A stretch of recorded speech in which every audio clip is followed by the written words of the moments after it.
Hermanos, vamos a dar inicio a nuestra escuela bíblica o escuela dominical y vamos a continuar con el tema o la doctrina que estuvimos comenzando la semana pasada en cuanto al estudio de nuestra confesión de fe. Iniciamos un estudio acerca de la doctrina bíblica o la verdad de las escrituras de la providencia divina o la providencia de Dios. Y allí, en aquel momento, estuvimos viendo el primer párrafo del capítulo 5 de la confesión y donde veíamos puntos importantes. Por ejemplo, ¿recuerdan ustedes qué es la providencia de Dios? ¿Cómo la podemos definir? ¿Qué es la providencia de Dios? Dios conoce todas las cosas de antemano. ¿Cómo, hermano? El obrar de Dios con respecto a su decreto. La soberanía está relacionada, el decreto de Dios con su providencia. Sin embargo, veíamos que no son exactamente lo mismo, porque el decreto es el plan de Dios como tal, lo que Él planeó desde la eternidad.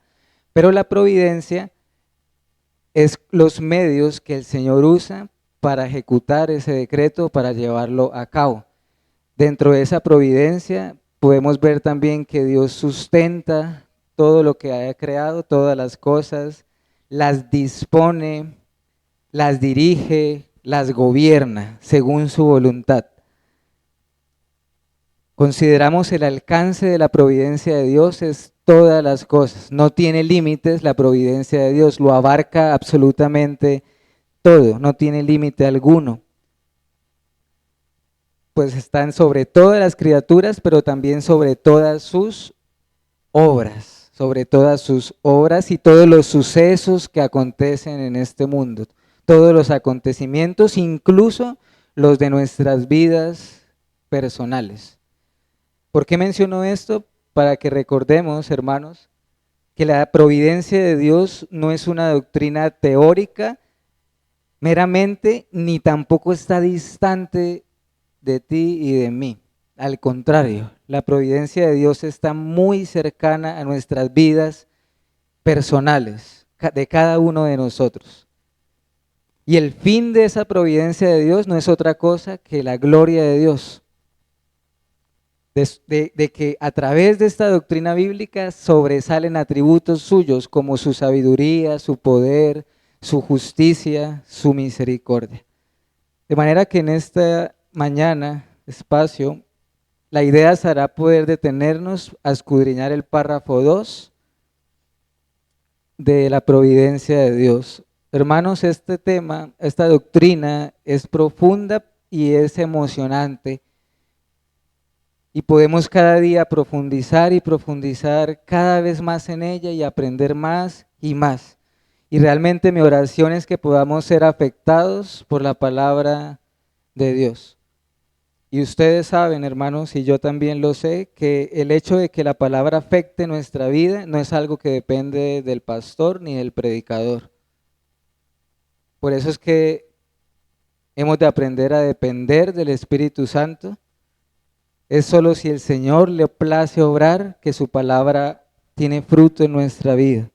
Es esa la necesidad constante de que debemos estar clamando a Dios para que Dios bendiga su palabra cada vez que es anunciada. Porque sin ese obrar del Señor, sin esa bendición de Dios, nunca va a haber entre nosotros ni conversiones, ni nuevos nacimientos, ni santidad, ni edificación en medio de nosotros. Si el Señor no edifica la casa, en vano se esfuerzan los constructores. De manera que leamos el párrafo número 2 del capítulo 5, la providencia de Dios, allí en las confesiones que tienen a la mano, es la página 13. El párrafo 2 dice lo siguiente: aunque en relación con la presciencia y el decreto de Dios, la causa primera, todas las cosas suceden inmutable e infaliblemente, de modo que nada ocurre a nadie por azar o sin su providencia. Sin embargo, por la misma providencia, las ordena de manera que ocurran según la naturaleza de las causas secundarias, ya sean necesarias, libres o contingentemente. Vamos a profundizar un poco en lo que acabo de leer de ese párrafo. Lo primero, hermanos, es la causa primaria de todas las cosas. ¿Cuál es la causa primaria de todas las cosas? Notemos que en ese párrafo los hermanos que redactaron la confesión hicieron una conexión con el primer párrafo que vimos la semana pasada, cuando ellos dicen en relación con el previo conocimiento de Dios y su decreto. Uno de los asuntos que estuvimos considerando también es que la providencia de Dios tiene dos fundamentos. Uno, la presencia de Dios. ¿Qué es la presencia de Dios? Que el Señor conoce todas las cosas que acontecerán de antemano. Y dos, su plan o su decreto que Él ha ordenado para que ocurra. De manera que la providencia surge de esos dos fundamentos. El previo conocimiento de Dios de todas las cosas y también su decreto. Y ahora el párrafo que estamos viendo, hermanos, nos dice algo importante. ¿Cuál es la causa primaria de todas las cosas? La causa principal. ¿Por qué sucede lo que sucede bajo el cielo? Esa pregunta es importante, iglesia. ¿Alguna vez te has hecho esa pregunta? ¿Por qué suceden las cosas? ¿Por qué pasó esto en aquel lugar? ¿Por qué nos sucedió a nosotros? Esa es una de esas preguntas existenciales que hay en la vida, en el ser humano. Otra de las preguntas existenciales es ¿para qué? ¿Cierto? ¿Para qué vivimos? ¿Cuál es el propósito de nuestra existencia? Sabemos que es para conocer a Dios, glorificarle y disfrutar de Él para siempre, pero esa no es la pregunta de esta mañana. No estamos analizando el para qué, sino el por qué. ¿Por qué suceden las cosas que ocurren? ¿Cuál es la razón? ¿Cuál es el origen o la causa que rige el universo? ¿Será que todo es relativo? ¿Será que sencillamente a esa pregunta de por qué no hay respuesta? ¿O será que simplemente las cosas suceden porque sí y ya? Pues hermanos, las escrituras, como veremos en un momento, nos ofrecen la respuesta a esta pregunta existencial. ¿Y cuál es, hermanos? Que todo sucede en este mundo por el anticipado conocimiento de Dios, pero especialmente por su decreto. ¿Qué es lo que quiero decir? Que el decreto de Dios es la causa última y principal de todo lo que ocurre en este mundo, cualquiera que sea la cosa que estemos pensando, grande o pequeña, todo se rastrea en esto, el decreto de Dios. ¿Por qué sucedieron, por ejemplo, vamos a dar ejemplos prácticos, por qué sucedieron las guerras mundiales en la antigüedad? Porque Dios lo decretó. ¿Por qué ocurrió en tal país o en tal ciudad un terremoto y donde murieron tantas personas? Porque Dios lo ordenó y lo decretó. ¿Por qué falleció este ser querido? ¿Por qué padezco de esta enfermedad? Porque Dios lo decretó y lo ordenó. ¿Por qué tú naciste en aquel lugar? ¿Por qué tenemos la familia que tenemos, los padres que tenemos o hermanos que tenemos?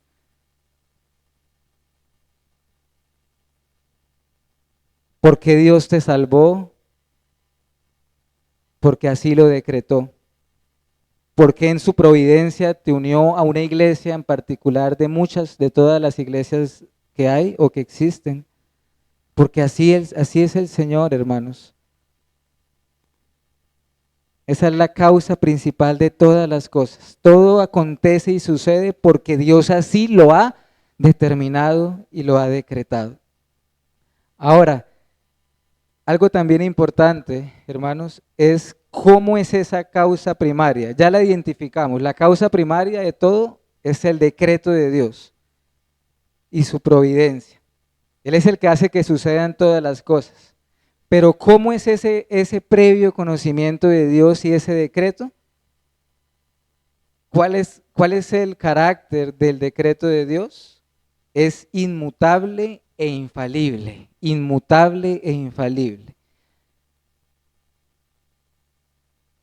La Biblia lo dice, por ejemplo, en Hebreos 6:17 dice, por lo cual queriendo Dios mostrar más abundantemente a los herederos de la promesa la inmutabilidad de su consejo. Miren esa última frase, la inmutabilidad de su consejo o de su decreto, Hebreos 6:17. Esto quiere decir que la causa primaria de todas las cosas es inmutable, es decir, que no cambia, que no muda o que no está sujeto a qué cosas, a cambios. Ese conocimiento de Dios es infalible, es decir, que no puede errar, no puede fallar, no puede equivocarse. De manera que nos va conduciendo a asuntos prácticos como qué cosas. Todo lo que Dios ha decretado que suceda, invariablemente terminará ¿qué? Sucediendo. Es decir, hermanos y amigos, esta verdad hermosa nos está enseñando que todo lo que Dios ha decretado terminará sucediendo sí o sí.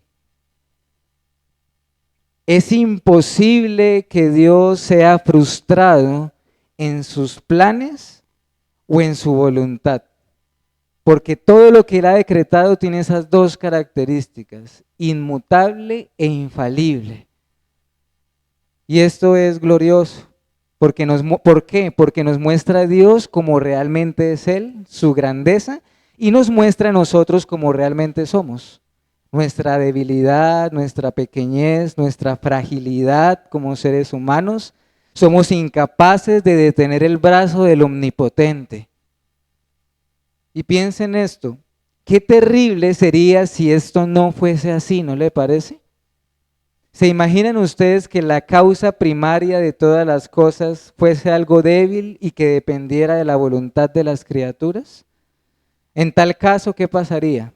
Dios no sería Dios, así de sencillo. En tal caso, el ser humano tendría hasta más poder que el mismo Dios. Hay un versículo en las Escrituras que resume bien lo que intento comunicar. Es en el libro de Job, capítulo 42, versículo 2, en el Antiguo Testamento. Libro de Job, el capítulo 42, el versículo 2. Dice, yo conozco que todo lo puedes y que no hay pensamiento que se esconda de ti. ¿Qué me llama la atención de ese texto? Voy a leer ese mismo versículo en otras versiones de la Biblia. Miren lo que dicen en otras diferentes versiones. El mismo texto. Yo sé que tú puedes hacer todas las cosas y que ningún propósito tuyo puede ser estorbado. Otra versión dice, sé que todo lo puedes y que nadie puede detenerte.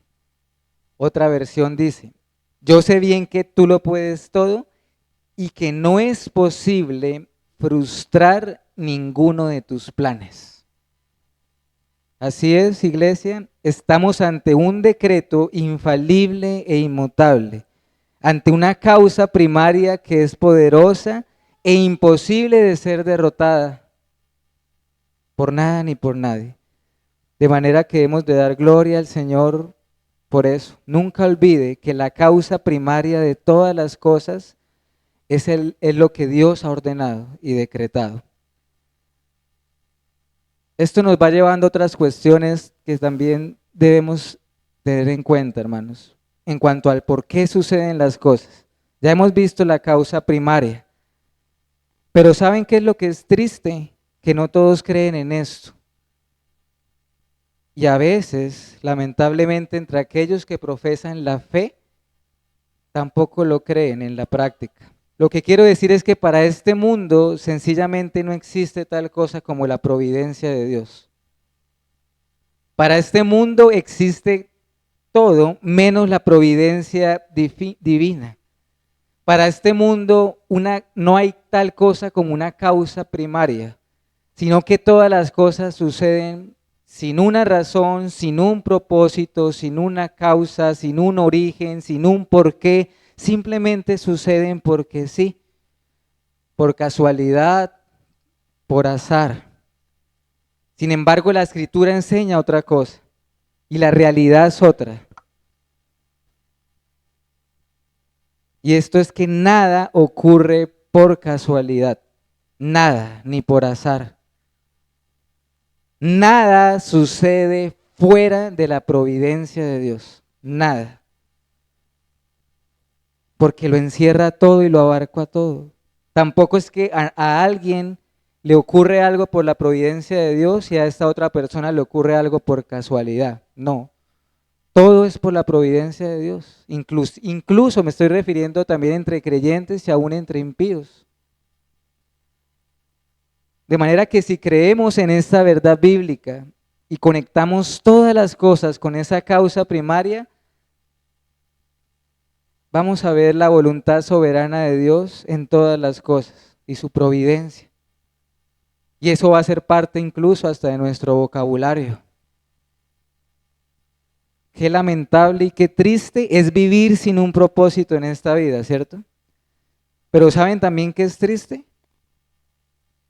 Vivir en este mundo sin el entendimiento de por qué suceden las cosas y la causa de todas las cosas.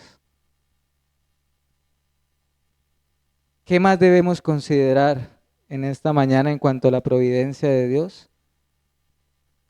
Es plantearnos ahora una pregunta. ¿Cómo ejecuta Dios su providencia? O en otras palabras, ¿cómo Dios lleva a cabo su decreto? Y la respuesta, hermanos, es que Dios, si le place hacerlo así, Él se puede valer de medios para llevar a cabo su voluntad. La confesión le da un nombre a eso, le da causas secundarias, si ustedes lo notaron en el párrafo que leímos. ¿Cuál es la causa primaria? El decreto de Dios.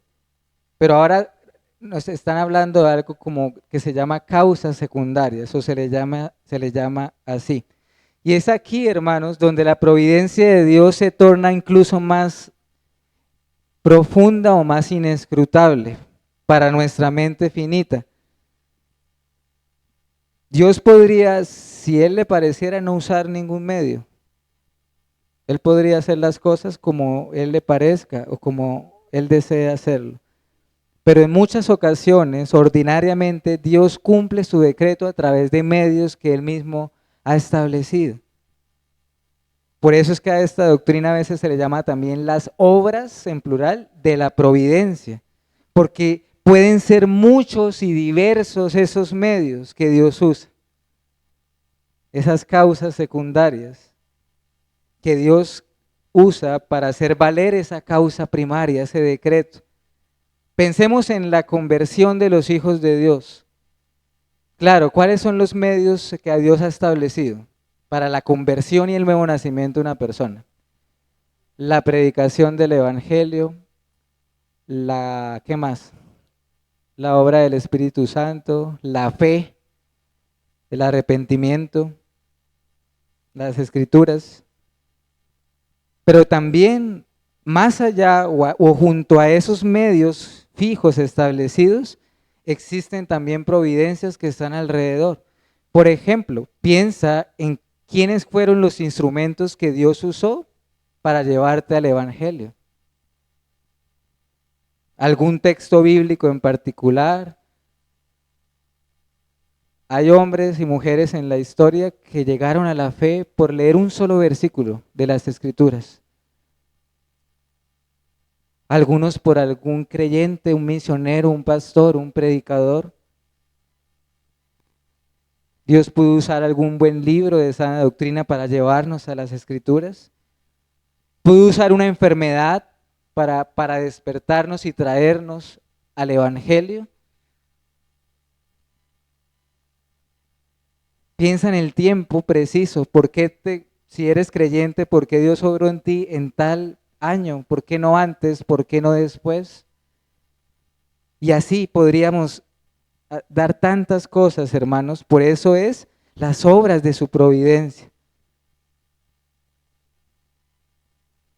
El decreto de Dios es la causa primaria por la cual suceden todas las cosas, pero esto no quiere decir que neguemos la realidad de que existen causas secundarias. Y ahorita vamos a ver unos ejemplos en las Escrituras. ¿Cuáles son esas causas secundarias? ¿Hay alguna forma de identificarlas, de saber cuáles son o de poder clasificarlas? Es lo que vamos a ver en el siguiente punto. Y vamos a ver los textos que nos ayudarán a tener una mayor comprensión de esto. Pero por lo pronto, si nos fijamos en el párrafo que leímos de la confesión, allá el párrafo 2, la última parte, nombra causas necesarias, libres y contingentes. Cuando leía el párrafo, hermano, realmente no entendía mucho de qué podrían significar estas palabras. Pero ¿saben qué? Cuando vamos a ver los textos que vamos a ver ahorita, podemos entender qué quiere decir cada una de esas palabras. Pero lo quiero resumir antes de ver los textos. Causas necesarias. ¿Cuáles podrían ser causas necesarias? Pueden ser aquellos medios propios de la naturaleza que Dios utiliza para el cumplimiento de su decreto. Cosas que son necesarias que acontezcan y que sucedan para el buen orden de todas las cosas. Causas libres. ¿A qué se refiere causas libres? Bueno, hermanos, el ser humano actúa con libertad en las cosas que hace o decide. Pero en última instancia, eso siempre va a terminar cumpliendo y en armonía con el decreto de Dios. Y causas contingentes se refiere a aquellas cosas que para nosotros le llamaríamos azar, por ejemplo, pero que desde nuestra perspectiva humana nosotros no sabemos lo que sucederá o lo que acontecerá, pero también siempre va a dar como resultado lo que Dios ha decretado. Vamos a los textos de las Escrituras y vamos a ver por lo menos un ejemplo de cada uno de estos tres aspectos que acabo de mencionar. Acompáñenme a Hechos de los Apóstoles, capítulo 2, versículo 23. Hechos 2, 23. 2, 23 dice, ahí está hablando de Cristo, entregado por el determinado consejo y anticipado conocimiento de Dios, prendisteis y matasteis por manos de inicuos, crucificándole. La muerte de Cristo y sus sufrimientos, hermanos, podemos ver allí con claridad lo que estamos aprendiendo y viendo en esta mañana. En ese versículo está la causa primaria y está la causa secundaria. Hagamos el ejercicio, hermanos. ¿Cuál fue la causa primaria por la cual murió Cristo? Este versículo nos lo está diciendo. Él fue entregado por el determinado consejo, el decreto de Dios y el anticipado conocimiento de Dios. Allí está la causa primaria. Pero allí también se nos menciona las causas secundarias. Claro, él fue muerto, entregado, crucificado, porque Dios lo había determinado así desde antes de la fundación del mundo. Pero ¿cuáles fueron esas causas secundarias? ¿Quiénes fueron los que lo prendieron, mataron y crucificaron? Bueno, los judíos, los romanos, los gentiles, el sumo sacerdote, creo que se llamaba Caifás, Pilato, Herodes. Todos ellos fueron las causas secundarias o medios por los cuales se terminó cumpliendo lo que Dios ya había determinado de antemano. Pero ¿por qué es libre? Porque cada uno de esos hombres actuaron libremente.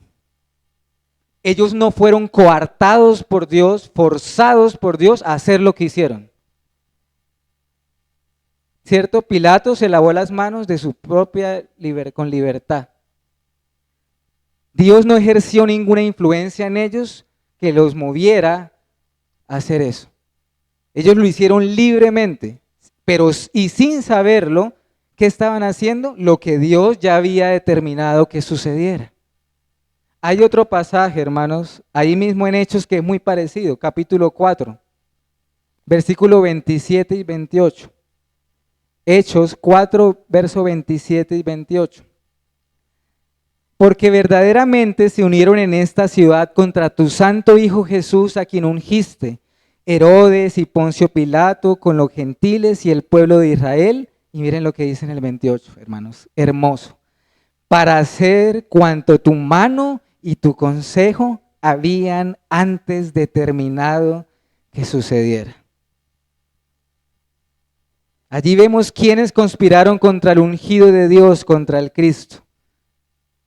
Los nombra textualmente quiénes fueron, pero también nos dice la causa primaria. Ellos hicieron cuanto tu mano y tu decreto habían ya determinado que sucedería.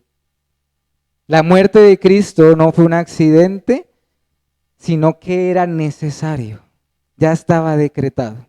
Entonces hay un ejemplo de lo que vemos como causas libres. Estos hombres actuaron en libertad, pero todo estaba en armonía con lo que Dios había determinado.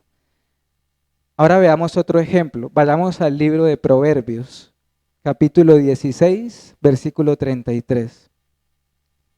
Proverbios 16, 33. La suerte se echa en el regazo, mas de Jehová es la decisión de ella. El punto acá es que nada escapa por encima de la providencia de Dios, ni siquiera aquellas cosas que nosotros llamamos azar, ¿cierto? Porque este texto nos está diciendo que incluso el resultado de esas cosas es lo que Dios haya decidido, lo que Dios ya ha determinado que suceda. Tenemos ejemplos de estos de la Biblia. Miren el texto, la suerte se echa en el regazo, mas de Jehová es la decisión de ella. ¿Hay ejemplos en la Biblia? Bueno, a mí se me ocurren dos. Podríamos pensar en Jonás, ¿se acuerda? Y la suerte cayó en Jonás. De todos los que estaban ese día en aquel barco, ese día el resultado no podía ser otro que Jonás. ¿Ustedes se imaginan que cuando estos hombres echaron suertes en el barco, la suerte hubiera caído sobre otro hombre? Imposible. El resultado es del Señor. Pensemos en otro ejemplo del Nuevo Testamento. ¿Qué tal si pensamos en Matías, el reemplazo de Judas Iscariote, en Hechos 1, 21 al 26? Claro, los apóstoles no lo hicieron, ellos lo hicieron con sabiduría e hicieron un filtro. Ellos no hicieron, hagamos acá algo por suerte entre todo el pueblo y el que salga ese es. No, ellos filtraron, si va a haber un apóstol, tiene que ser así. Tienen que haber conocido a Cristo, tienen que haberlo visto bautizar, haber andado con él, un testigo ocular. Y de todo ese filtro que hicieron quedaron dos hombres, uno que se llamaba José y otro que se llamaba Matías. Y ellos echaron suertes y cayó en Matías. ¿Mero azar? Es la pregunta. No.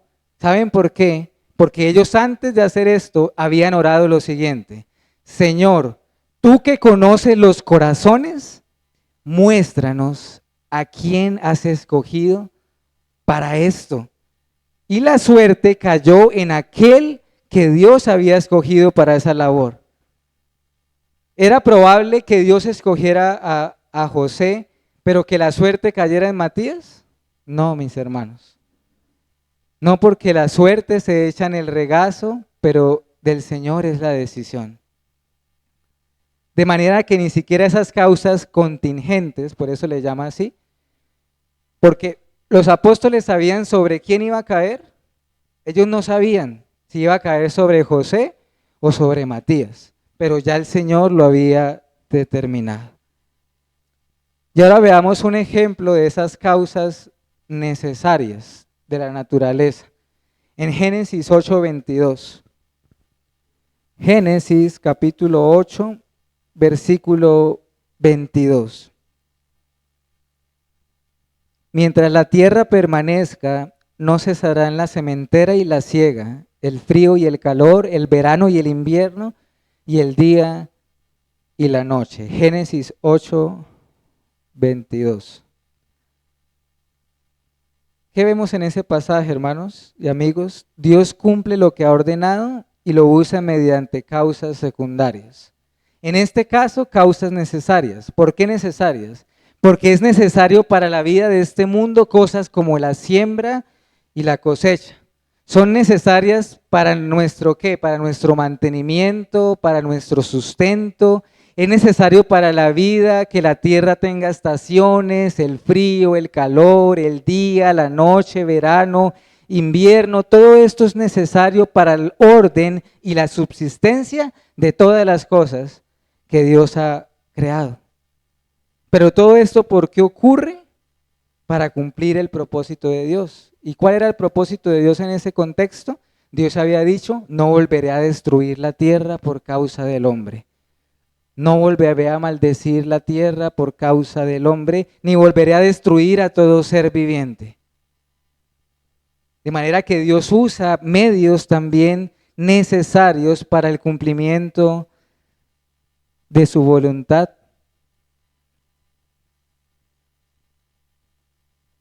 Y así tenemos más ejemplos. Veamos solo algunos más para ir finalizando la escuela dominical. Hay un proverbio que dice, el caballo se alista para el día de la batalla, mas Jehová es el que da la victoria.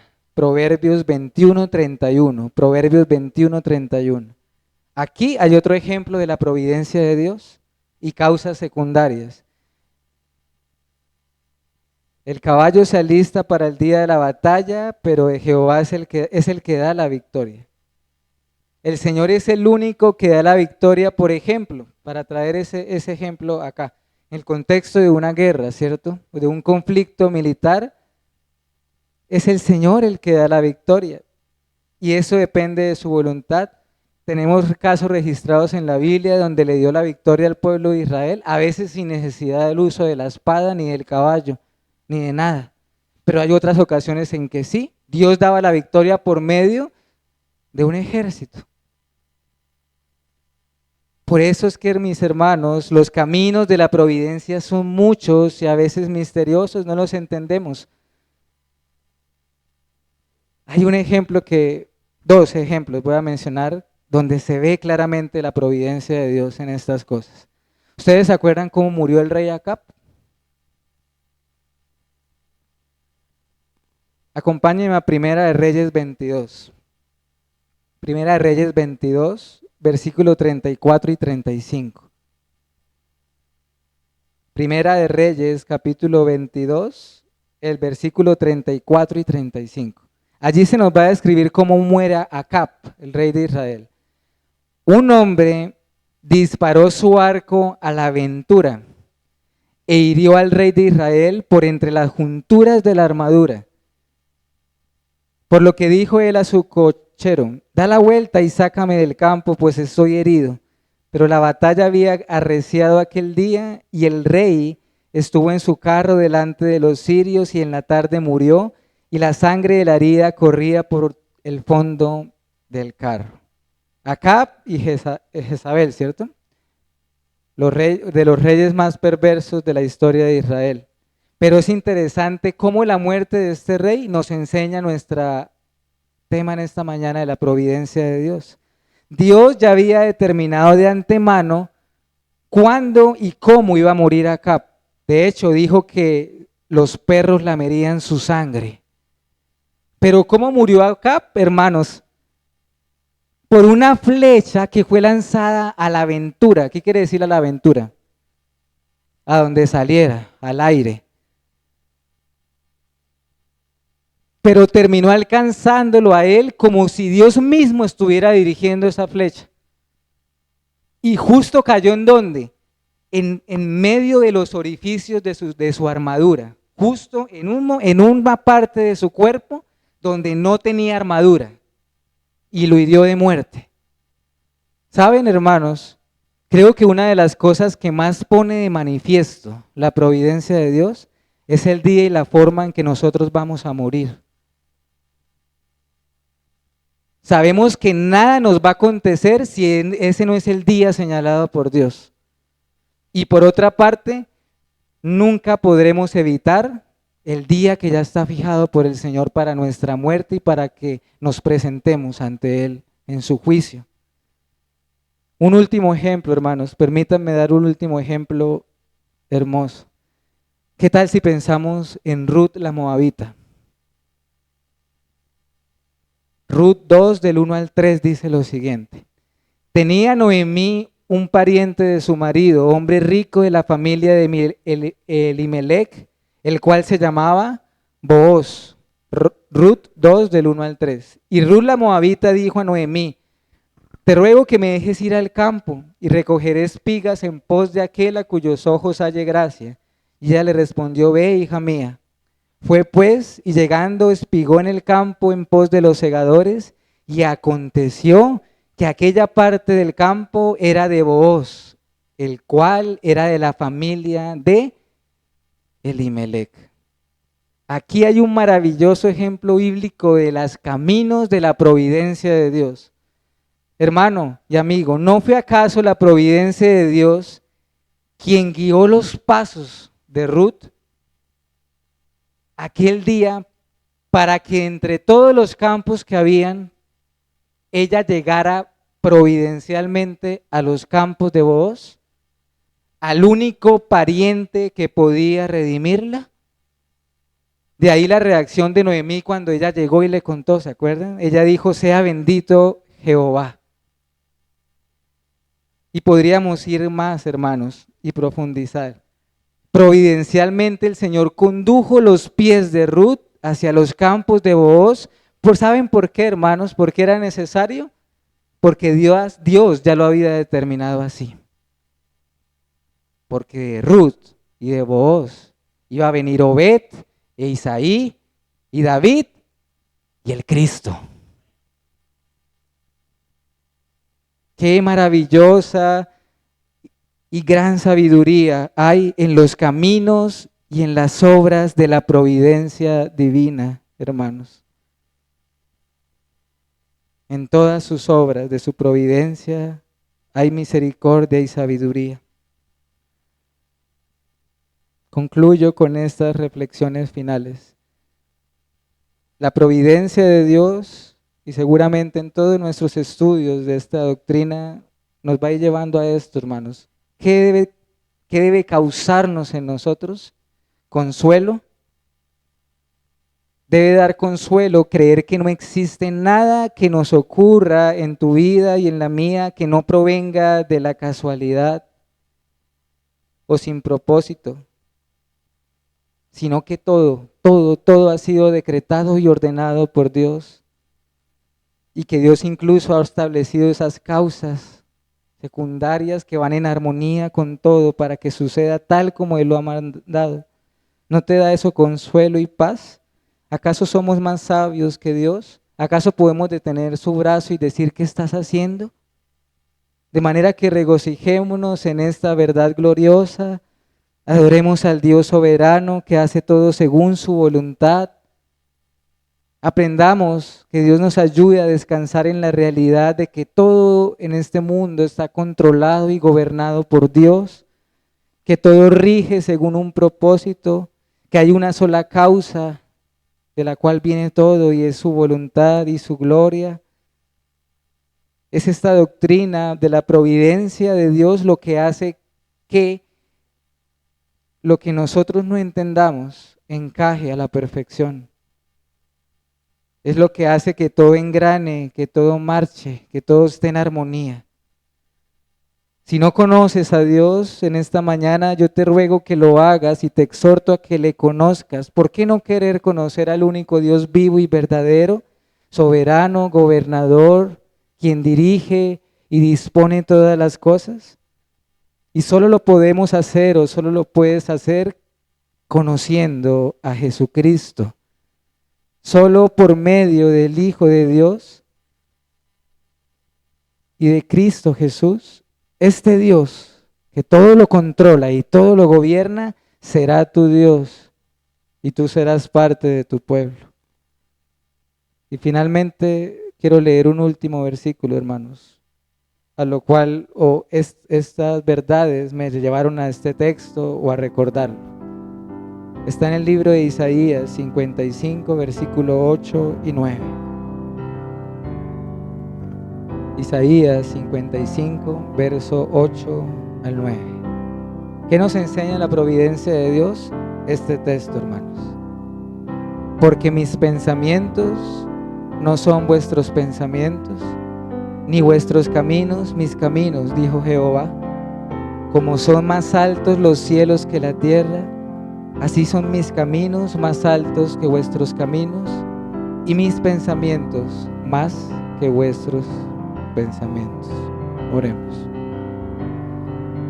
Señor, hoy queremos alabarte y darte gracias por tu providencia, por tu decreto, el cual has hecho con tu sabiduría, el cual llevas a cabo cada día con tu poder. Oh Padre, si tan solo abrieras nuestro entendimiento y nuestros ojos para que estas verdades nos conmuevan y transformen la forma como vemos el mundo. Abre nuestros ojos, Señor, para ver las maravillas que hay en tu ley. Ruego, Señor, que nos ayudes a verte como el Creador, como el Gobernador, el Sustentador y quien dispone de todas las cosas. Gracias, Señor, porque absolutamente nada frustrará el plan que ya has trazado, sino que todo se hará tal como tú lo has deseado, como tú lo has decretado. Y en eso confiamos, en eso estamos seguros y en esta verdad nos refugiamos. Ahora, Señor, ayúdanos y permítenos tener durante unos minutos un espacio para saludarnos y para compartir, y permítenos continuar en unos minutos con nuestra alabanza y nuestra adoración a ti. En Cristo Jesús. Amén.